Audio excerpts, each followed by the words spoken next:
Ang kamatayan ba ay ang katapusan ng lahat? O ito ba ay isang paglipat lamang patungo sa isang hindi kilalang dimensyon? Mula sa pinakaunang mga sibilisasyon ng Mesopotamia, Ehipsyo, Griego, pati na rin ang mga mamamayan ng Timog Amerika at India hanggang sa pinakamaagang sibilisasyon sa mundo. Sa lahat ng panahon at henerasyon, tinanong ng mga tao kung ano ang kamatayan. At ang agham, ano ang pananaw nito tungkol sa kamatayan? Maging dito, walang iisang pananaw na pinagkakaisahan ng buong siyentipikong komunidad. Sa halip, magkakasalungat ang mga pananaw na nakikita natin. Ano naman ang mga basehan ng mga ito? Mayroon bang konkretong elemento na makakatulong sa pag-usisa ng misteryong ito? Oo, at sa video na ito, ilalahad namin ang mga ito gamit ang makasaysayan at siyentipikong pagsisiyasat at ilalarawan ang nalalaman natin tungkol sa kamatayan. Sa video, makikinig tayo sa mga kwento ng pambihirang karanasan. Ngunit hindi lang yon. Matutuklasan natin na sa likod ng mga kwento ng hindi pangkaraniwan ay mayroong mga konkretong elemento at empirikal na datos na hindi lang natin maaring pag-isipan, kundi nagbubukas din ng mga bago at revolusyonaryong posibilidad. Sige, bago tayo magsimula sa isa sa pinakakapanapanabik na paglalakbay sa hangganan ng kaalaman, kung hindi nyo pa nagagawa, inaanyayahan namin kayo mag-subscribe sa aming channel para suportahan ang aming trabaho at hindi ninyo ma-miss ang aming mga bagong video. Ang tinatawag na kamatayan ay wala namang iba, kundi isang lumang usapin sa ibang anyo lang at may ibang kasuotan. Lahat ay nagbabago, ngunit walang namamatay. Malaya ang espiritu na lumilipad mula sa katawan.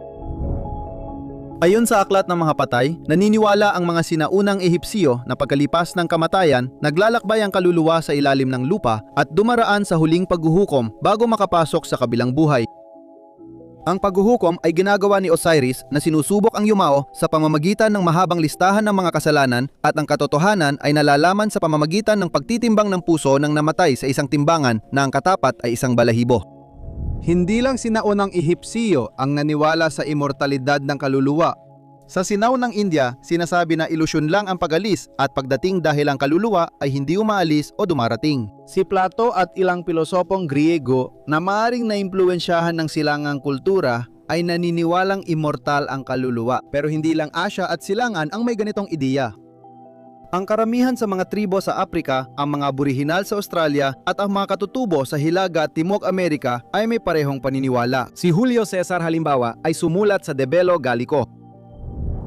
Itinuturo ng mga druid na isa sa kanilang pangunahing aral ay ang kaluluwa ay hindi namamatay, kundi lumilipat mula sa isang katawan patungo sa iba pagkatapos ng kamatayan. At iniisip nila na ang mga tao dahil sa aral na ito ay nahihikayat na maging matapang dahil wala ng dahilan para matakot sa kamatayan. Ngunit saan nag-ugat ang paniniwala sa immortalidad ng kaluluwa? Para lang ba ito labanan ang takot sa kamatayan? Naniniwala ang maraming historiador na isa ito sa mga pangunahing dahilan at na ang paniniwalang ito ay bunga lamang ng kawalan ng kakayahan ng mga tao sa isang banda na maunawaan ang mga batas ng mundo at sa kabilang banda isang paraan para mapawi ang takot sa isang pangyayari na sa mga lipunang hindi pa gaanong umuunlad ay napakakaraniwan sa araw-araw na buhay. Paano kung may iba pang dahilan at minamaliit natin o hindi natin nakikita o naunawaan ang kaalamang ibinabahagi ng mga sinaunang kulturang ito? Iwanan natin ang tanong at tumuon sa kasalukuyan kung saan tila itinatanggi ng mga lipunang kanluranin ang usapin ng kamatayan. Ang nangingibabaw na pag-iisip ay ang baliwalain ang pangyayaring ito at mamuhay na parang walang katapusan ng buhay kahit papaano hanggat maaari. Ngunit nasaan na ba ang ating pag-unawa sa kamatayan? Mayroon bang mga konkretong bagay na maaring siyasatin? Ang unang bagay na maaari nating suriin ay ang subukang unawain kung ang kamatayan ba ay tunay na katapusan ng lahat o kung ito ay isang paglipat lamang patungo sa isang bagay na hindi natin alam. Pangalawa, mahalagang maunawaan ang tunay na likas ng kamalayan, kung ito ba ay bunga lang ng mekanikal na batas o may ibang pinagmumulan.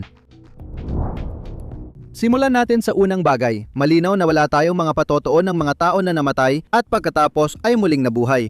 Marami tayong patotoo ng mga lalaki, babae at bata na idineklarang patay ng ilang minuto pero muling nabuhay. Kung hindi natin ito maituturing na tunay na kamatayan, makikita nating may mga patotong ito na napaka-interesante at may mga karaniwang elementong sinuri ng maraming mananaliksik sa mga nakaraang taon. Tinutukoy natin ang mga karanasan bago mamatay. Ito ay isang kaakit-akit at komplikadong paksa at gaya na makikita natin mamaya, puno ng mga implikasyon tungkol sa kung ano ang iniisip natin na tayo. Sarei di conoscere. Ma per comprendere bene tutti gli aspetti, andiamo con ordine. Dumaan tayo sa magsimula sa Nakahiga ako sa kama ng ospital. Nakakasilaw ang ilaw sa kisame. Biglang naging madilim ang lahat. At naramdaman kong para akong iniaangat, parang lumulutang. Nakikita ko ang katawan ko sa ibaba, nakahiga at hindi gumagalaw. Binalot ako ng isang pakiramdam ng kapayapaan at may isang mainit at matinding liwanag na humihila sa akin. Naririnig ko ang mga tinig na nakakapagpakalma at may nararamdaman akong mapagmahal na presensya. Ang unang pag-aaral na may tala tungkol sa karanasan ng malapit sa kamatayan ay noong 1872 at isinagawa ito ng Swiss na heologo na si Albert von Sank na naglarawan ng 30 kaso na personal na isinumbong sa kanya.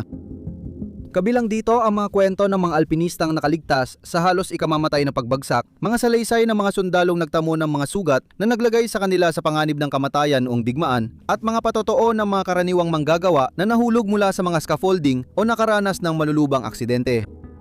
Tinapos ni von Sank ang kanyang pag-aaral sa pagsasabing ang mga taong malapit ng mamatay o yaong itinuring ng patay ay nagsabing hindi sila nakaramdam ng anumang pag-aalala at hindi sila nakaramdam ng takot.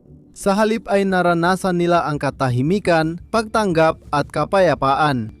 Hinintay pa ang dekada 70 bago lumabas ang unang mga pag-aaral sa mga espesyalisadong journal na sunod-sunod at patuloy na dumami hanggang ngayon. Kabilang sa mga nangguna sa larangang ito ng pananaliksik ay si Dr. Raymond Moody na ang kanyang aklat na Life After Life noong 1975 ay nagtipon ng mga patotoo ng mga taong nakaranas ng mga karanasang malapit sa kamatayan. Ipinakilala nito ang penomeno sa mas malawak na publiko at naging pandegdigang bestseller. Ayon kay Moody, maraming tao na nakaranas ng NDE ang nahihirapang ilarawan ang kanilang naranasan dahil ito ay mga pakiramdam at persepsyon na lampas sa karaniwan. Isa sa mga unang nararamdaman ay malalim na kapayapaan at kawalang sakit sa katawan, kasabay ng kaginhawaan. Marami ang nagsasabing parang nahiwalay sila sa katawan at pinagmamasdan ito mula sa labas o itaas. Ang estadong ito ay sinusundan ng pakiramdam na mabilis na gumagalaw sa isang madilim at makitid na espasyo na parang isang lagusan. Sa karanasang ito, madalas makatagpo ng mga yumao sa isang maliwanag at kaaya-ayang paligid. Karaniwan ding nakikita ang isang maliwanag na liwanag. Ito ay itinuturing na mapagmahal at mapag-anyaya. Ilan ang nagulat na naranasan nila ang isang panoramikong pagbaliktanaw sa kanilang buhay kung saan nakita nila ang mabilis na sunod-sunod na mga larawan at mahahalagang sandali ng kanilang nakaraan. Karaniwang may kasamang matinding pakiramdam ng walang kondisyong pagmamahal at pagtanggap ang mga karanasang malapit sa kamatayan na nagmumula sa liwanag o nilalang na kanilang nakita. Sa isang punto, nararamdaman ng mga tao na sila ay nasa isang hangganan o sa isang punto na hindi na sila makakabalik, na kapag nilampasan nila ito ay hindi na sila makakabalik sa buhay sa mundo.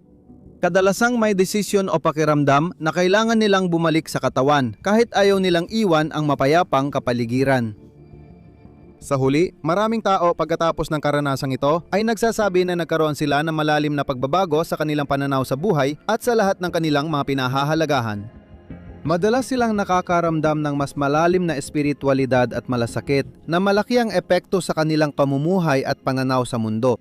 Hindi lahat ay nakakaranas ng lahat ng elementong binanggit ni Moody, pero nakakatulong ang mga ito para matukoy ang katanghian ng karanasang malapit sa kamatayan. Mahalaga ring bigyan diin na walang kaugnayan sa pagitan ng paglalarawan ng mga karanasang ito at ng mga personal o relihiyosong paniniwala ng mga taong sangkot, at wala ring napansing kaugnayan sa antas ng lipunan o edukasyon. Nangyayari ang mga ito kahit walang kaugnayan sa nabanggit.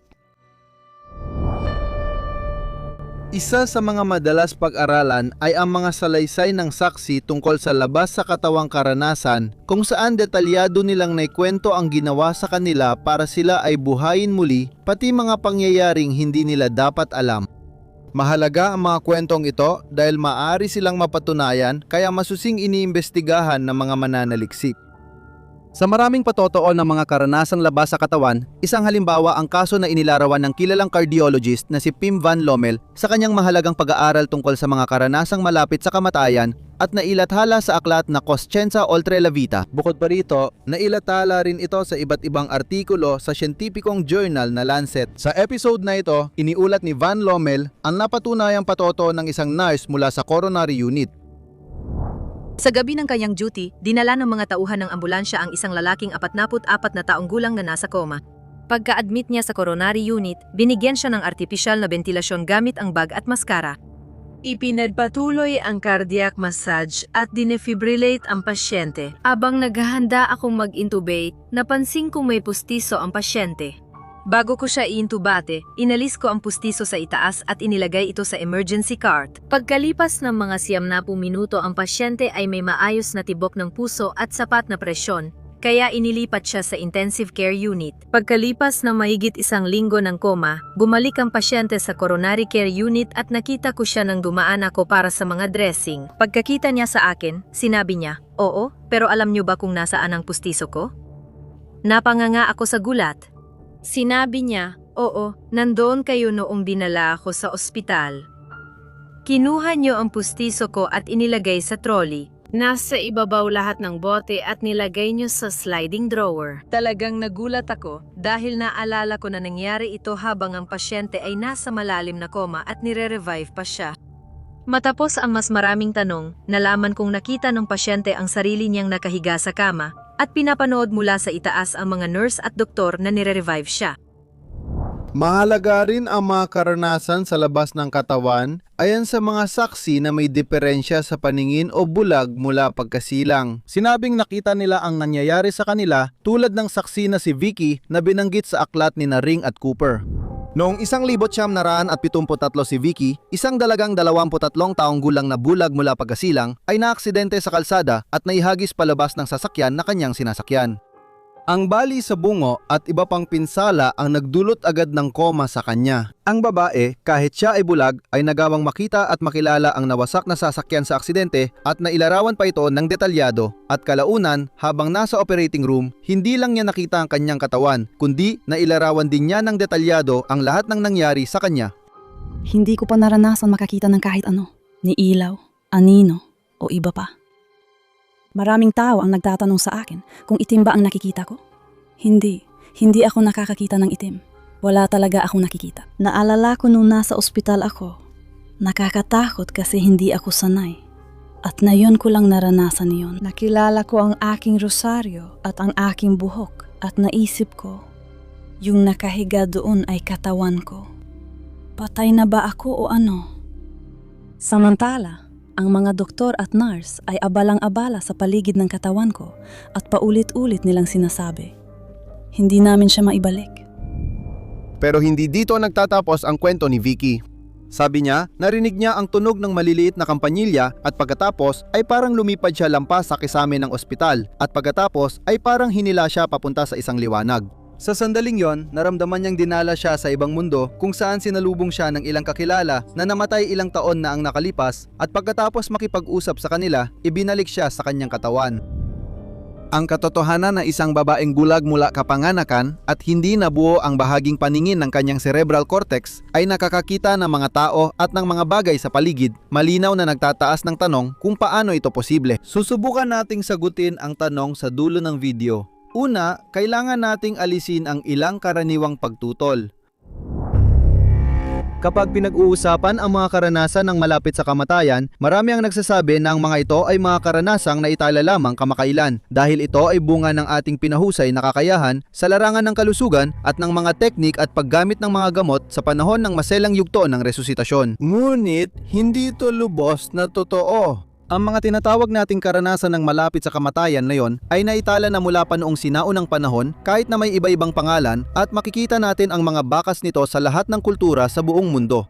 Nagkuwento si Plato tungkol sa sundalong si ER na namatay at muling nabuhay matapos ang 10 araw. Pagkagising niya, ikinuwento niyang iniwan niya ang katawan at naglakbay sa ibang mundo nasaksihan ang mga kaluluwang hinahatulan dahil sa kasalanan sa lupa. At paano naman ang paglalarawan na matatagpuan sa tradisyong Tibetano? Habang pinapakinggan natin ang mga kwento, naalala natin ang mga makabagong patotoo ng mga karanasang labas sa katawan. Kapag ang prinsipyo ng kaalaman ay lumalabas sa katawan, tinatanong nito ang sarili, patay na ba ako o hindi pa? Sa sandaling ito, nakikita ng yumao na hinuhubaran ng kanyang katawan ng mga damit at inaalis ang kanyang higaan.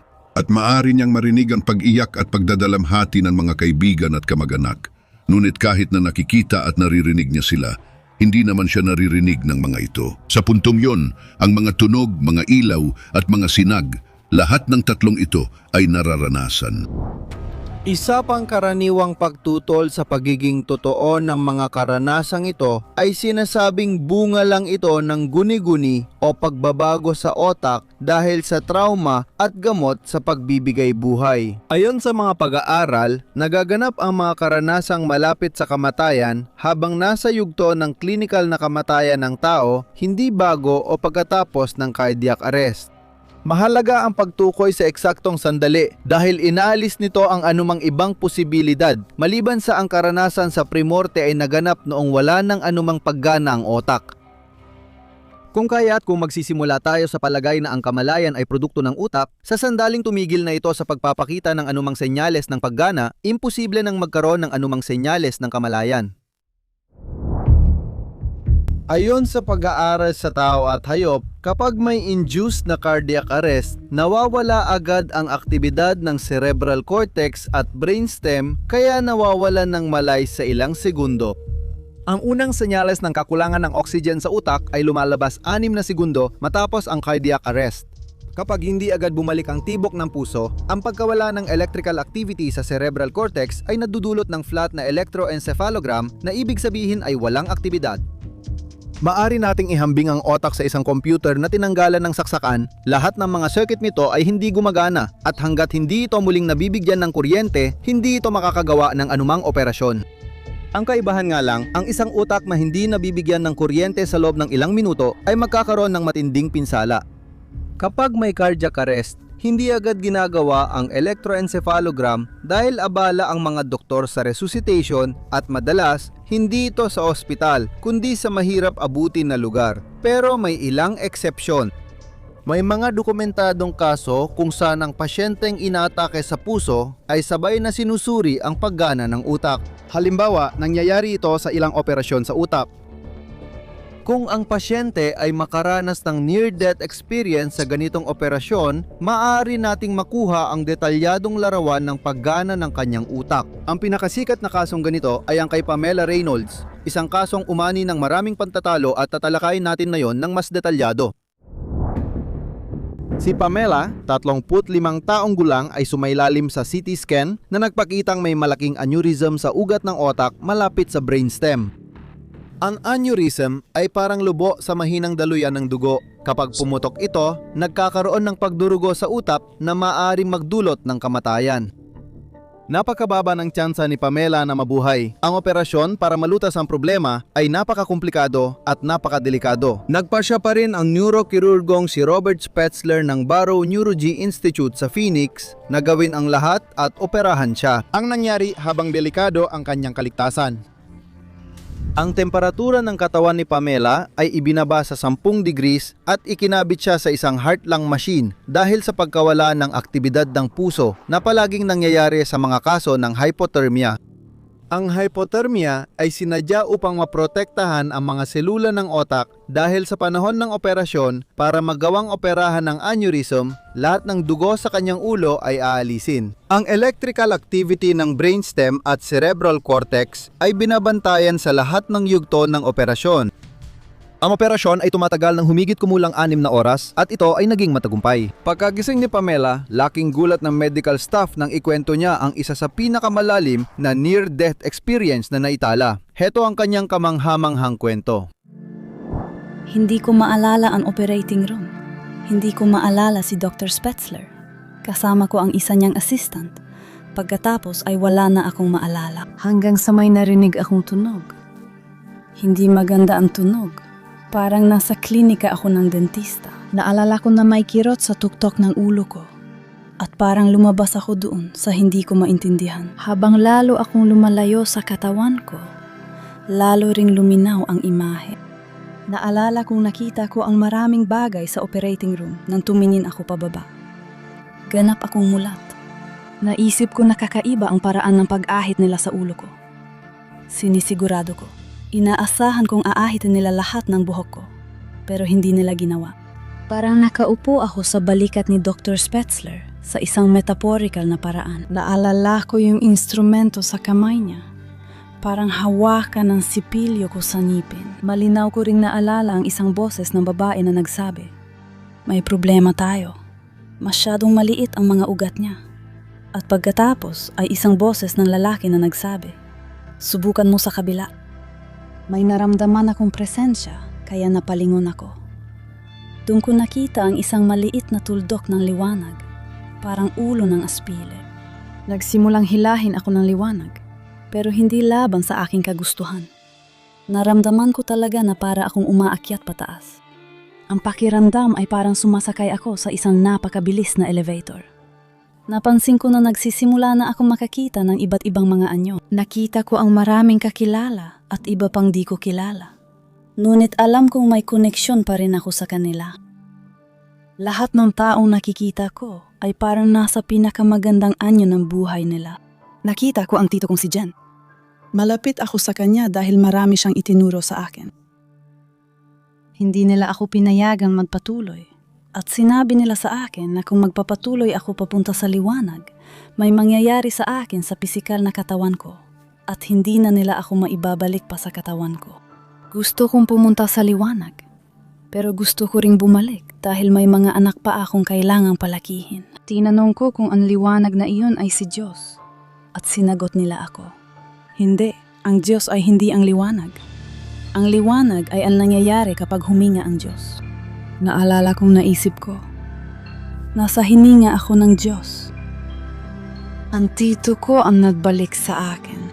Pero noong dumating ako kung nasaan ang katawan ko, at tiningnan ko yung bagay na yun, siguradong ayokong bumalik doon. Kasi parang ganon niya ang itsura. Wala ng buhay. Nagsimulang makipagtalo sa akin ang tito ko. Sabi niya, para lang yung pagtalon sa swimming pool. Tumalong ka na. Itinulak niya ako at nakita kong tumalon ang katawan ko at naramdaman ko ang lamig sa loob ko. Bumalik na ako sa katawan ko. Masakit iyon. Ang lahat ng ikinuwento ni Pamela ay eksaktong tumugma sa totoong nangyari noon sa operating room.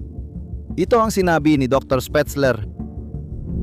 Habang naka-cardiac arrest si Pamela, patay ang utak niya. Ayon sa 3 klinikal na pagsusuri, tahimik ang electroencephalogram. Wala siyang tugon mula sa kanyang brainstem at walang daloy ng dugo sa kanyang utak. Hindi ako naniniwala na ang mga obserbasyon niya ay based sa nakita niya sa operating room. Hindi niya makita ang mga instrumento. Wala akong anumang paliwanag para sa bagay na ito. Hindi ko alam paano nangyari yon, lalo na sa pisyolohikal niyang kalagayan noon. Kasabay nito, marami na rin akong nasaksihang mga bagay na hindi ko maipaliwanag at ayokong magmarunong na sabihing imposibleng mangyari ang mga iyon. Matapos marinig ang kamanghamanghang patotong ito, hindi natin maiwasang magtanong kung paano nga ba ito nangyari habang siya ay nasa yugto ng klinikal na pagkamatay. Dapat ba nating isipin na ang kamalayan ay hindi mahigpit na konektado sa utak? At ano ang sinasabi ng agam tungkol dito? Para masagot ang mga tanong na ito, kailangang sumabak tayo sa isang masalimuot na paglalakbay na sisikapin nating payakain hanggat maaari at magbubukas ng bagong revolusyonaryong pananaw sa mga akala nating alam na natin. Ang iniisip natin ay ang ating otak sa pamamagitan ng mga mechanical nitong tungkulin ang nagbibigay buhay sa ating kamalayan. Halimbawa, nasukat natin na tumataas ng 30% ang daloy ng dugo sa utak kapag tayo ay nag-iisip o nakatuon ang pansin sa isang bagay. Dahil mas maraming enerhiya ang kailangan ng mga neuron para paganahin ng utak. Matapos itong mapansin, maaari tayong mapaniwala na tiyak at napatunayan na ang ating kamalayan ay bunga ng aktibidad ng ating utak. Pero sa totoo lang, kahit ano pa ang ating nakikita, hanggang ngayon ay wala pa tayong direktang ebidensya na nagpapatunay na ang mga neuron ang gumagawa ng ating kamalayan. Subukan nating ipaliwanag ng mas mabuti ang konseptong ito.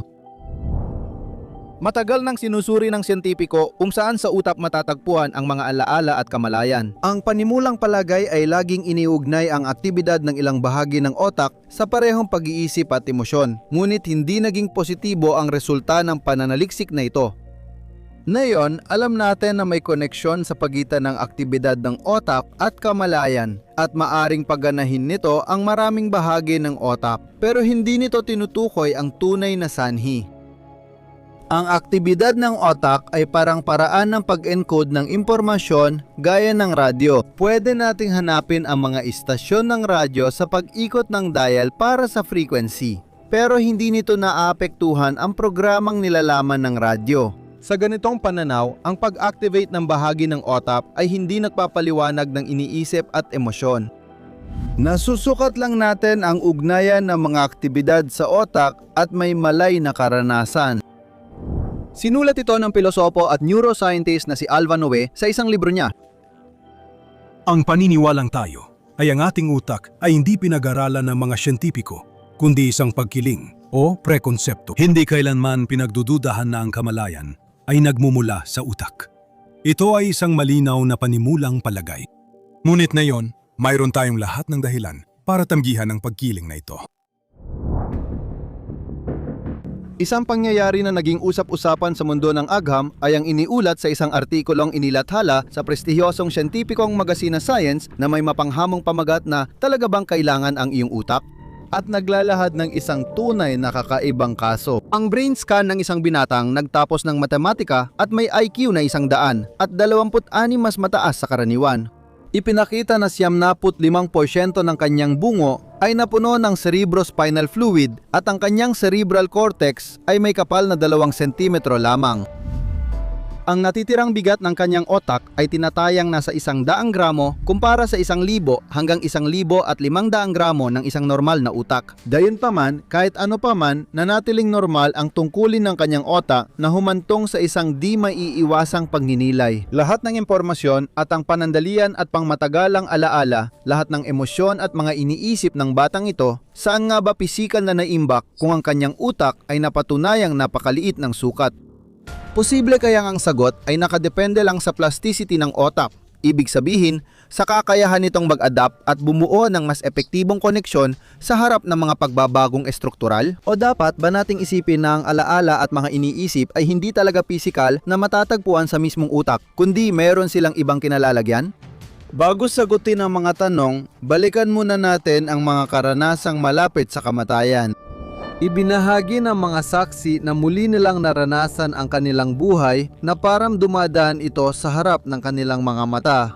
Hindi lang yon, marami ang nagsabing parang nasa lugar sila na wala sa oras at espasyo. Sapat na raw na isipin ang isang lugar o isang partikular na pangyayari sa kanilang buhay para agad nilang maranasan muli ang sandaling yon sa mismong lugar na yon.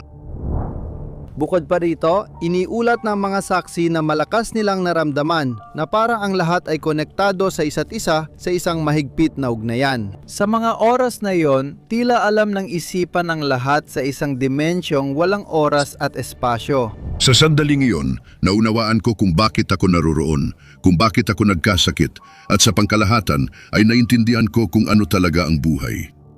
Naintindihan ko na tayong lahat ay bahagi ng isang bagay na natatangi. Napakalinaw ng lahat. Ang kalinawan at kakayahan kong umunawa sa kalagayan yon ay sadyang hindi mailarawan.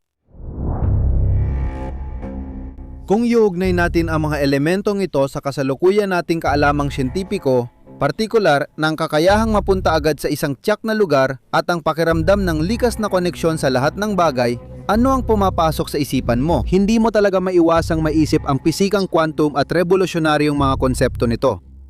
Ang quantum entanglement ay nagpapakita kung paano nananatiling konektado ang dalawang partikulo kung saan ang pagbabago sa isa ay agad nakakaapekto sa isa pa. Hindi alintana ang isa pa, ang hindi pangkaraniwang phenomenon na ito ay maaring magpaalala sa karanasan ng biglaang pagpunta sa isang lugar basta't maisip mo lang ito. Ganon din, ang zero-point field theory ay nagmumungkahi ng universal na enerhiya na sumasaklaw sa lahat ng espasyo at oras. Ipinapaalala nito ang ideya ng isang likas na ugnayan sa pagitan ng lahat ng bagay na kahalintulad ng pakiramdam ng universal na koneksyon na binabanggit sa mga karanasang malapit sa kamatayan. Ang mga pagkakatulad na ito ay nagtutulak na pag-isipan muli ang tradisyonal na pananaw sa kamalayan at realidad na nagpapahiwatig na baka ngayon pa lang natin nauunawaan ang tunay na likas ng ating pag-iral at isipan.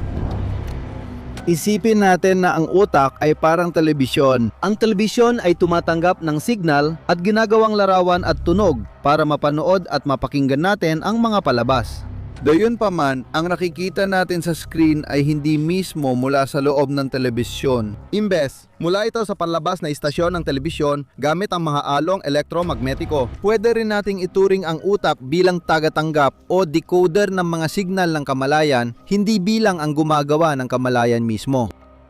Ayon sa pananaw na ito, ang kamalayan at impormasyon ay hindi talaga pisikal na nasa utak, tulad ng palabas sa telebisyon na wala rin sa loob ng mismong TV. Ang utak, gaya ng telebisyon, ay nag-i-interpret ng signal kaya natin nararanasan ng iniisip, alaala at persepsyon.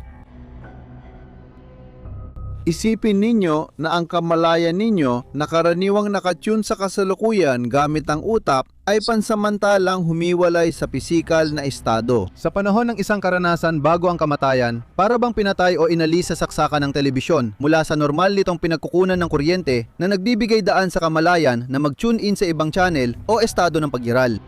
Sa estadong ito, ang kamalayan ay hindi na limitado ng katawan o utak at malaya na mag-explore ng ibang dimensyon ng realidad. Ang mga nakaranas ng near-death experience ay madalas naglalarawan ng pakiramdam na umaalis sa katawan, gumagalaw sa lagusan, patungo sa maliwanag na liwanag at nakakaramdam ng koneksyon sa mas malaking enerhiya. Pansamantala lang ito dahil marami ang bumabalik sa kanilang pisikal na anyo na may malinaw na alaala ng naranasan. Ipinapahiwatig nito na posibleng umiral ang kamalayan ng hiwalay sa katawan na gumagana sa ibang antas tulad ng pag-tune ng telebisyon sa bagong signal o channel. Kung titingnan ang pisyolohiya natin, alam natin na ang selula at neuron ay patuloy na nagre-regenerate.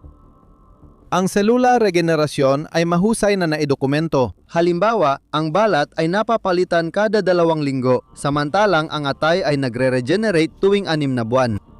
Pati ang mga neuron sa otak ay dumaranas din ng mga pagbabago. Bagamat sinasabing hindi nagbabago ang mga neuron habang buhay, may neurogenesis o pagbuo ng bagong neuron lalo na sa hippocampus na mahalaga sa memory. Nagdudulot ito ng malaking problema. Kung ang mga neuron ay muling nabubuo at nagbabago, saan eksaktong nananatili ang ating iniisip, alaala at emosyon? Paano sila maimbak sa mga estrukturang laging nagbabago? Sa madaling salita, masasabi natin na sa kasalukuyan ay pinaniniwalaan na habang nagkakaroon ng muling pagbuo, ang mga estruktura ng otak ay muling isinusulat at sa ilang aspeto ay ina-update. Ito raw ang dahilan kaya hindi nawawala ang impormasyong nakarehistro doon. Posible ring ang alaala, iniisip at emosyon ay matatagpuan sa electromagnetic field na naitatala kapag inoobserbahan ang aktibidad ng otak imbes na sa koneksyon ng neuron. Kaya ang utak, hindi siya ang gumagawa ng ating kamalayan, kundi isa lamang siyang kasangkapan na ginagamit natin para maramdaman ito. Kung babalik tayo sa mga karanasang malapit sa kamatayan, posible kaya na kapag huminto ang paggana ng ating utak, ang ating kamalayan ay nagsiswitch sa ibang frequency? Ito ba ang karanasang sinasabi ng libu-libong saksi mula sa iba't ibang panig ng mundo na kanilang naranasan? Isa sa mga teorya ni Van Lommel ay ang non-local na kamalayan. Sabi niya, ang kamalayan ay hindi lang sa utak, kundi pangunahing bahagi ng universo tulad ng mga quantum na phenomena. Ang utak ay gumaganap bilang tagatanggap o interface para sa non-local na kamalayan, hindi bilang pinagmulan nito. Sumasang-ayon ang ideyang ito sa pisikang quantum na nagpapahiwatig na ang kamalayan ay maaring umabot lampas sa normal na hangganan ng oras at espasyo. Ang mga tao ay nawawalan ng malay sa dimensyong walang oras at espasyo. Naroon na ang lahat. Ang nakaraan na yon at hinaharap ay nasa dimensyong ito ng kamalayan. Ang dimensyon ay walang kondisyong pag-ibig at karunungan. Sa dimensyong ito, iisa lamang ang kamalayan at lahat ay agad na konektado. Ang nakakagulat sa ilang aspeto ay kung tama ang mga pag-aaral ni Van Lommel at hindi lang siya. Pinapatunayan lang nila ang mga sinaunang paniniwala na taglay na ng tao noon pa man. Sa simula ng video, nabanggit natin ang mga sinaunang teksto. Ngunit marami ring mito tungkol sa paglipat mula buhay hanggang kamatayan. Makinig ka kapag huminto ang paghinga. Ang lakas ng buhay ay lulubog sa sentro ng nerbiyos ng karunungan at ang nakakaalam ay mararanasan ng malinaw na liwanag ng likas na kalagayan. Sa sandaling yon, huwag kang matakot sa liwanag na malinaw, kumikislap ng nakakasilaw na dilaw, kundi alamin mo na yon ay karunungan.